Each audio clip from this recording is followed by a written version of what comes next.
Hello friends, मुई देवाशीष पटेल आपण समस्त को आमर यूट्यूब चैनल ज्योति संबलपुरी ब्लॉग रे स्वागत करुचे। चलून आज आम देखमा बेस्ट क्वालिटी रो बहुत सारा संबलपुरी साड़ी रो कलेक्शन, किछिटा मिक्स पाट साड़ी, किछिटा पाटली पाट साड़ी, डबल बॉर्डर रो स्पेशल मिक्स पाट साड़ी भी आज आम आपण मन को वीडियो रे देखामु। तो वीडियो के फास्ट रो लास्ट तक देखुन, भल लागले लाइक सब्सक्राइब जरूर करूँ। चलून देखमा बहुत सुंदर सुंदर कलेक्शन आपण मानकर लगी एवं महा सेल रे आसीचे। एवं ऑफ सीजन लगी सबुथर प्राइस किछि किछि ड्रॉप होइचे। तो जहाँकि भी ऑर्डर करवार अच्छे, जेनटा भी ऑर्डर करवार अच्छे एवं ऑर्डर कर बहुत सस्ता दाम रे आपण माने पाई पारबे।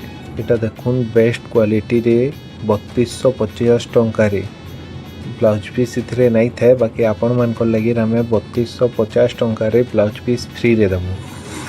जहाँकि भी ऑर्डर करवार अच्छे स्क्रीन रे दिया ही नंबर कांटेक्ट करूँ, ऑर्डर करूँ। जेनटा भी आपण मानकर पसंद आसवा से साड़ी रो गुटे स्क्रीनशॉट नहीं जिबे।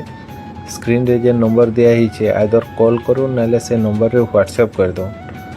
बाय चांस आम जदि आपण मानकर कॉल रिसीव भी कर ना पारलु, व्हाट्सएप रे 100% आपन को रिप्लाई मिलबा।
सबू संबलपुरी साड़ी 7000 उपरे सेल होता, एवं 200 टका कम बिक्री आसचे।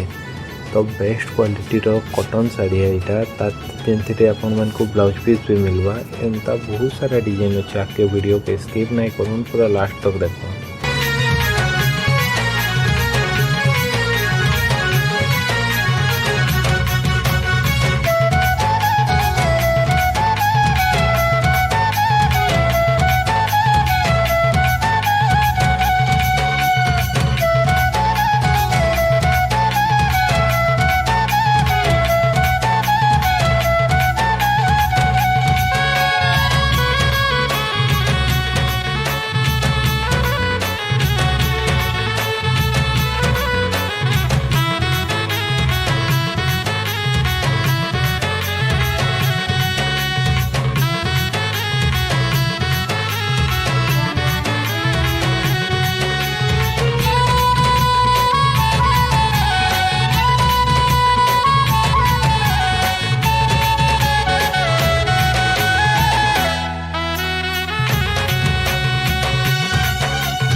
ଏଇଟା ଦେଖୁନ୍ ପାଟଲି ପାଟ ଶାଢ଼ୀ है पाटली पाट शाढ़ी माने होचे ए जेन डिजाइनटा अछि मात्र 80 सेंटीमीटर रु 1 मीटर तक तेसी जेनटा कि आपनकर अंटा नु कान तक रहबा बाकी बॉडी सारा एंता प्लेन डिजाइन जेन अछि सेंता ही रहबा आपण माने कि लो प्राइस रे फुल बॉडी डिजाइन थिबा भाबुतबे हेंता नै रहे एटा पाटली पाट है जेनता कि जेन डिजाइनटा अछि अंटा रु कान तक रहबा और पूरा बॉडी सारा प्लेन रहबा।